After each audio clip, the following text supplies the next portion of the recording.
पुण्यातील कुख्यात गुंड निलेश गायवळ लंडनला पळाला. हत्या, गोळीबारासह अनेक गुन्हे त्याच्यावर आहेत. परदेशात जायला त्याला पासपोर्ट मिळालाच कसा, असा प्रश्न आता उपस्थित होत आहे. पुण्यात गुन्हेगारी चांगलीच वाढलेली आहे. शैक्षणिक शहर अशी ओळख असलेल्या शहरात गुन्हेगारांचा अड्डा बनलेला आहे. काही दिवसांपासून पुणे पोलिसांनी छोट्या मोठ्या गुंडांची धिंड काढत अटक करण्याचं सत्र सुरू केलं असताना कुख्यात गुंड निलेश गायवळ मात्र परदेशात पळून गेल्याची माहिती समोर आली आहे. काही दिवसांपूर्वी कोथरूड इथे गोळीबार झाला होता. या प्रकरणी निलेश गायवळ मोकोका अंतर्गत कारवाई करण्यात येणार होती. मात्र त्यापूर्वीच निलेश गायवळ परदेशात पळून गेला असल्याचं समजलं आहे.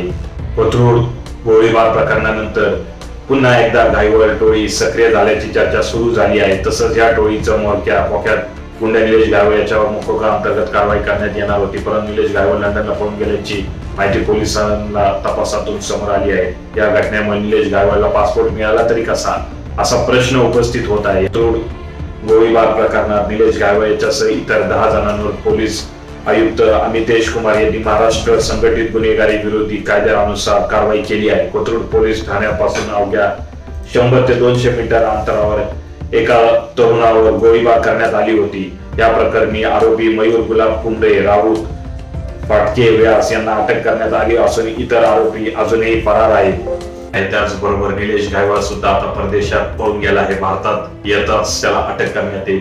निलेश गायवळ यांनी आपला पासपोर्ट जमा केला नसल्याचं पोलिसांनी सांगितलं आहे. निलेश गायवळ हा उच्च शिक्षित गुंडा असून त्याच्यावर अनेक गुन्हे दाखल आहेत. हत्या, खंडणी, अपहरण, मारामारी यासारखे गंभीर गुन्ह्यांची नोंद गायवळवर आहे. आता निलेश गायवळवर लुकआउट नोटीसही जारी करण्यात आली असून भारतात येताच त्याला अटक करण्यात येईल असं पोलिसांनी स्पष्ट केलं आहे. तसंच निलेश गायवळने गुन्हेगारी क्षेत्रात मोठ्या प्रमाणात पैसे कमवलेले आहेत. त्यांनी लंडन मध्ये सुद्धा घर घेतलं आहे आणि त्याचा मुलगा लंडन मध्येच उच्च शिक्षण घेत आहे असंही पोलिसांनी यावेळेस माहिती दिली आहे. कोथरूड गोळीबार प्रकरण नेमकं काय आहे? कोथरूड इथे एका शिल्लक वादातून गोळीबाराची घटना नुकताच घडली. मुठेश्वर मित्रमंडळासमोर 17 सप्टेंबर रोजी रात्री 11:30 वाजता रस्त्यावर गप्पा मारत थांबलेल्या लोकांनी दुचाकीला जाण्यासाठी जागा दिली नाही. या कारणावरून वादात रूपांतर झालं आणि प्रकाश मधुकर धुमाळ 36 राहणारा थेरगाव नावाच्या तरुणावर गोळ्या झाडण्यात आल्या, ज्यात तो जखमी झाला. त्यानंतर ह्याच आरोपींनी एका जुन्या वादातून आणखीन एक व्यक्तीच्या मानावर कोयत्याने वार करून त्याला गंभीर जखमी केलं. या दोन्ही गंभीर घटनेमुळे कोथरूड पोलीस ठाण्यात 2 स्वतंत्र गुन्हे दाखल करण्यात आले आहेत. विधान परिषद सभापती राम शिंदे यांच्यासोबत निलेश गायवळ यांचे चांगले संबंध आहेत, त्यामुळेच तो अशी दहशत करत आहे असा आरोप शरद पवार गटाचे आमदार रोहित पवार यांनी केला आहे.